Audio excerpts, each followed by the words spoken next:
Welcome everyone, Costini here with a discussion about sieges in Total War Shogun 2 and how they were handled significantly better than anything Creative Assembly has done since then, including the siege battles of Warhammer 3. Because obviously Warhammer 3 is the only game that Creative Assembly is still actively supporting at the moment.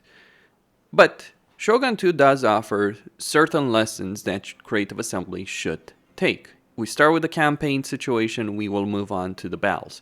So first off, on the campaign side of things, while there are certainly settlements that you can just jump from settlement to settlement, there's also plenty of distance to cover between these settlements. So for instance, in some areas it does get pretty annoying, but like say I want to move an army over here to attack Hyuga, province, Hyuga settlement. Well, it would take me really like 3 turns to move a force over here from here to here. That means, first and foremost, that the dynamic that exists in a campaign is wildly different than the dynamic that exists in the Warhammer 3 Immortal Empires campaign and also Realms of Chaos. Because one of the problems of both Realms of Chaos and Immortal Empires, and really since Immortal Empires, is the idea of settlement hopping. To be clear, it still does happen in Shogun 2. There are certainly some provinces, some settlements where you do that. But even though in this game you don't have any minor settlements, so all the battles you will fight against the settlement will be siege battles, just the fact that you're not going in every single turn, you're not fighting one battle after another, and even with a mod like Radius over here, because I'm using Radius mod where I have significantly stronger resources in the campaign, I'm chock full of money, I don't even know what to spend it on. I might need to change a couple of things over here.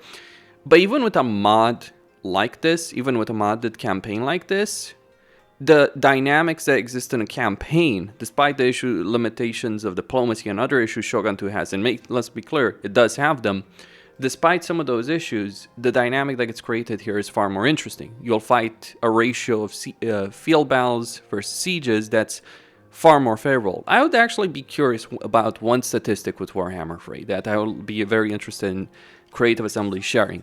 What is the ratio of settlement battles versus field battles? Because if it's like 60-40 or 70-30, which is what I'd expect it is, maybe even more, that is one of the problems that's contributing to like the siege issue that we have in the game. Because it's not just a question of like siege battles are bad and annoying to deal with, and the auto resolve makes them annoying to deal with, but it's also the fact that you have so many of them. Like, far more of them. Like, a campaign in Shogun 2 will take more turns. But because of the spreading out of settlements, that is not a problem. When you have a lot of settlements combined together, one after another, then it means you'll get a lot of those battles, because there's a lot of territory to take that will change hands, all that. And you're pushed in this aggressive play for, like, this campaign over here.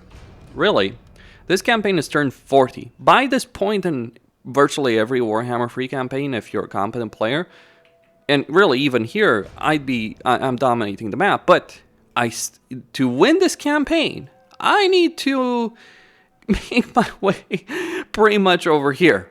So I've still got some ways to go, maybe turn 50 and 60, right? But there's still a decent amount of territory for me to go through, because in order to achieve a campaign victory, I need to go to Musashi, and I need to also take Yamashiro, which I believe they're not quite there, but they're pretty close.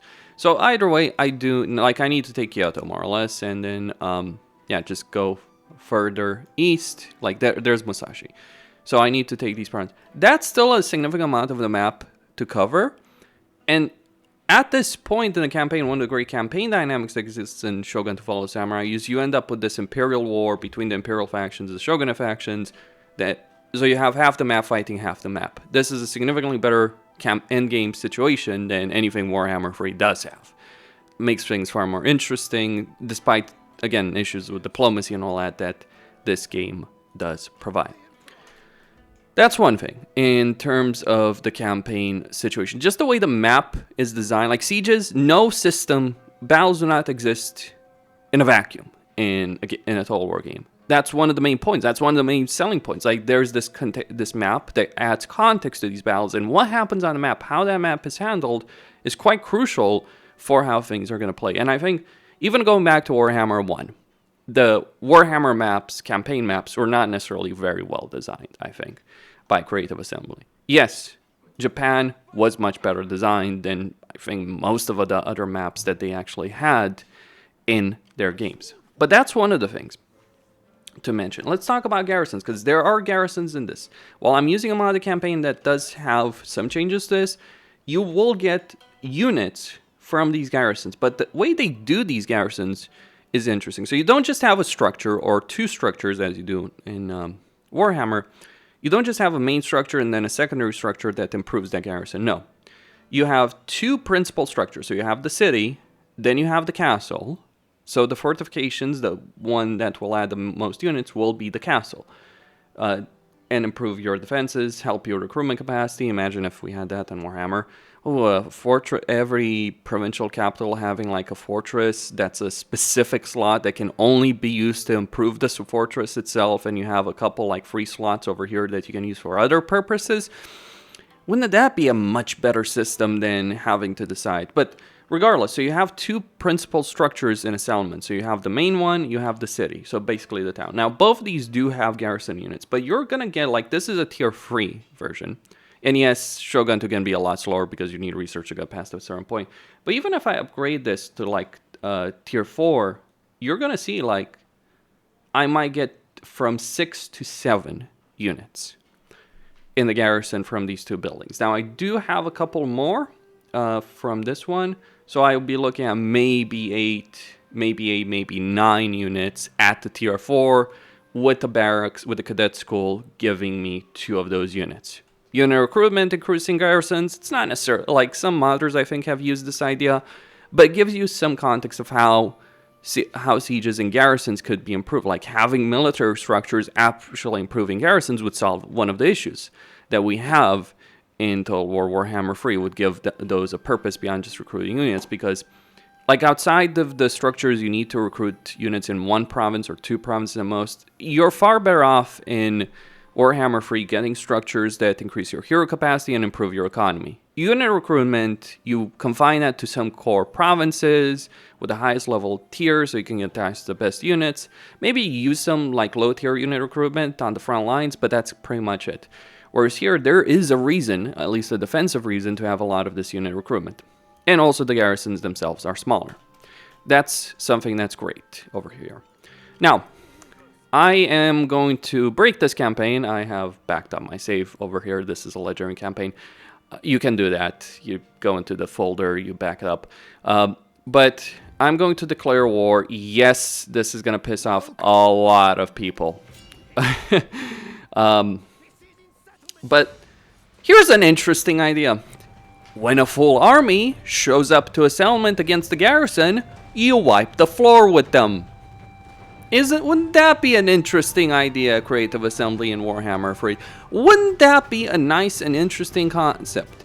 Now, let's be clear. You will fight a lot of sieges manually in this, but you will fight them against real armies. You will not waste your time. 4 minutes, 2 minutes to go in, 2 minutes to go out on a top-of-the-line computer through the loading screens to fight this piece of trash. No. In this situation, you just click this button. It's that. You take some damage. Maybe you can reduce the casualties a bit if you fight them manually. Maybe you can't. Certainly, you can take some damage. But basically, the point is here, a full stack of troops should demolish a garrison. Like over here, these are crap units. This is something that certainly is not the case in Warhammer 3. That is one of the things that Shogun 2 does. Not only are these sieges not happening at the same rate, but when they do happen, they're against something like this, a full, proper army. Like basically, okay, like I'm not gonna declare two wars one after another, but you get the notion of what I'm really going for over here. Now, assuming I can move my fleet, there is more. So one of the things you can do in Fall of Samurai is you can do naval bombardment. So you can weaken the garrison even further on the campaign map. Now, this will use all your movement points, but imagine playing the Vampire Coast and having this ability pre-battle. Would make things more interesting, especially since the Vampire Coast is crap at sieges, but ooh, imagine having artillery power on the campaign map. That's another idea. And now, let's get into the battles themselves. But let me be clear. The sieges of Shogun 2 are inherently better not just because of what's happening in the battles, but also, or how the maps are designed, but also because of what's happening on the campaign side of things. Now, there's mods that I'm using for custom settlement types, but really you can get these kind of custom settlements. You can get these kind of settlements, but only at a higher tier in the baseline campaign. The kind of basic settlements, they're not necessarily that great. They're kind of confined, but Shogun 2 does have some really great siege maps as well, one of which I'm going to show you over here.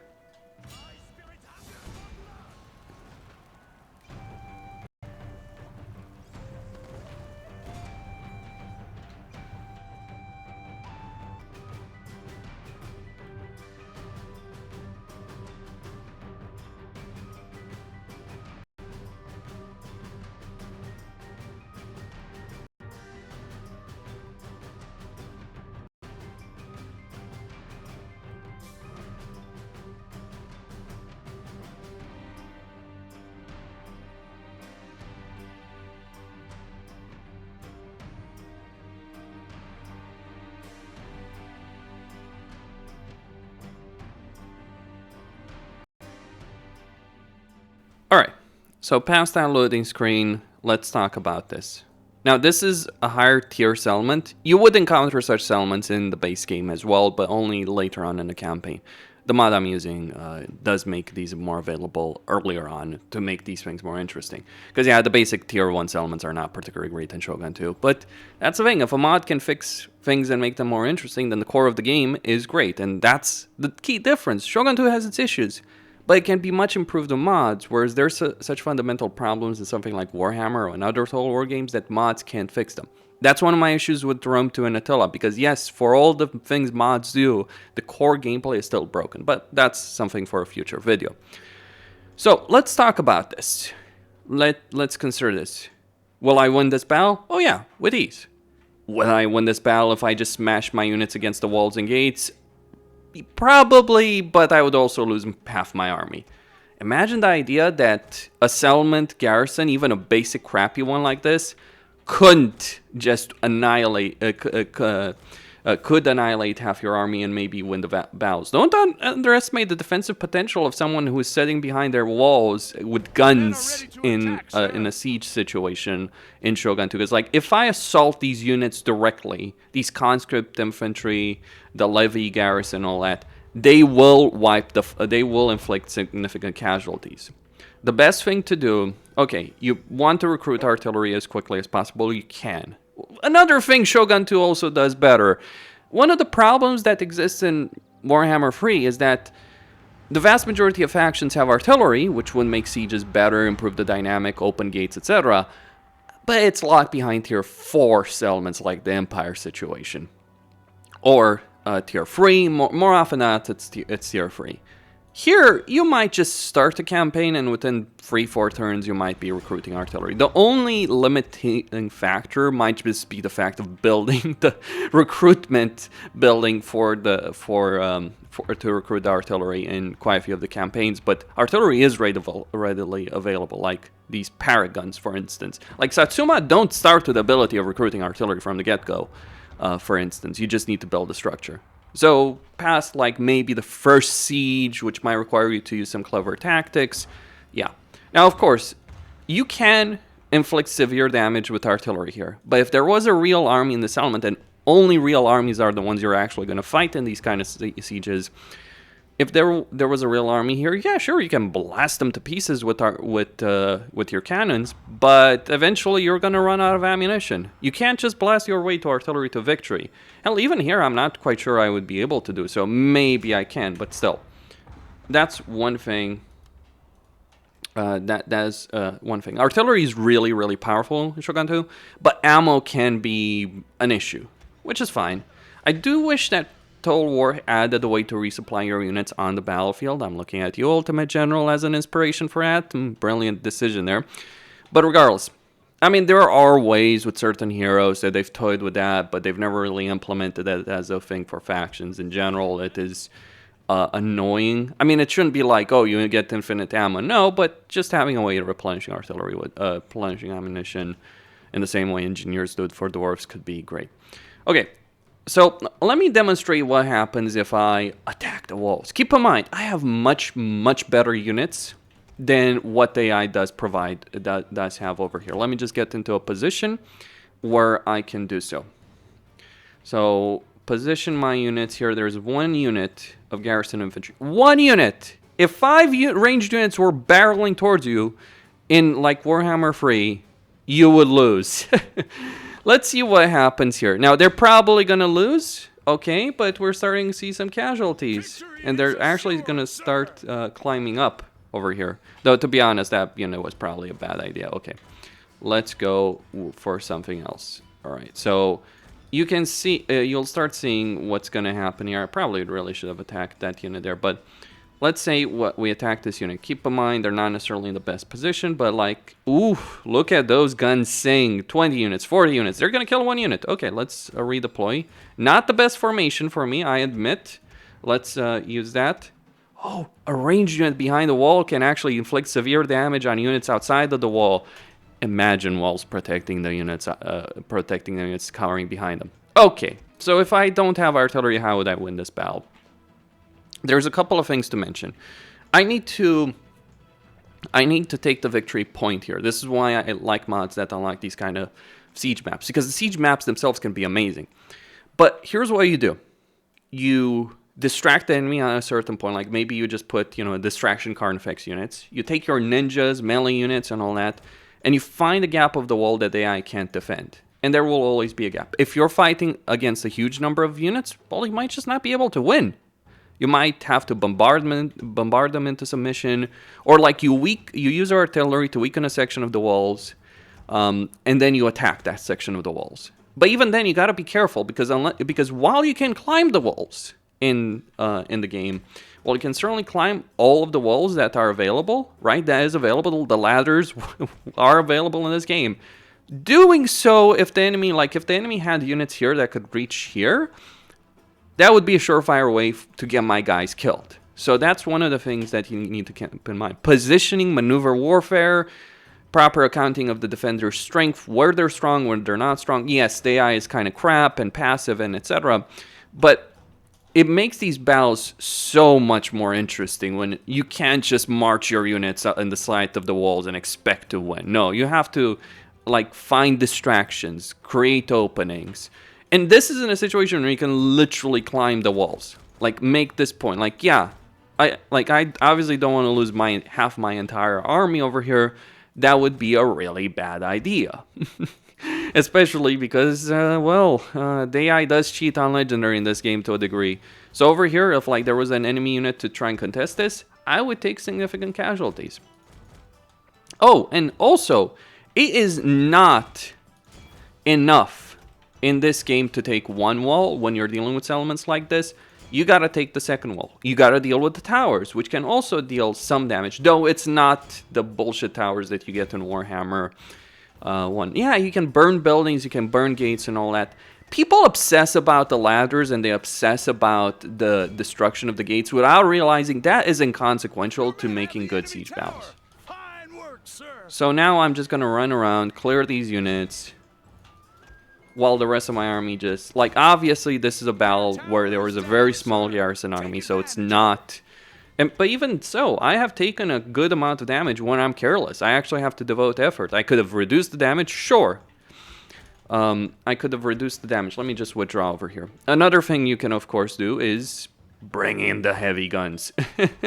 Because, yeah, that's, the ships that you have at sea will be able to do this. And isn't that the glorious sight? That's, freaking awesome. I don't care how you feel about fantasy creatures and magic. That is amazing. More amazing than most spells are to cast in something like Warhammer. something like Warhammer. Just the impact. Like, I love artillery in this game. I love the guns in this game. Just like they sing. They really sing. And yes, there are some mods that do change some statistics, but the baseline gameplay does work the same. That is the thing about Shogun 2. These battles, like just fighting this battle, like just watching that artillery blast them with the salvo over there, and also knowing that it's not a battle I had to fight, I chose to fight it for my own enjoyment in this demonstration in this video. And the battles you have to fight are meaningful ones.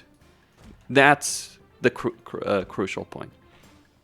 Shogun 2, a game that came out more than a decade ago, outclasses every single other game that has come since then in this department, in terms of the campaign dynamics of sieges in general, and battles in general, in terms of the auto-resolve, in terms of the dynamics that exist in the siege battles themselves.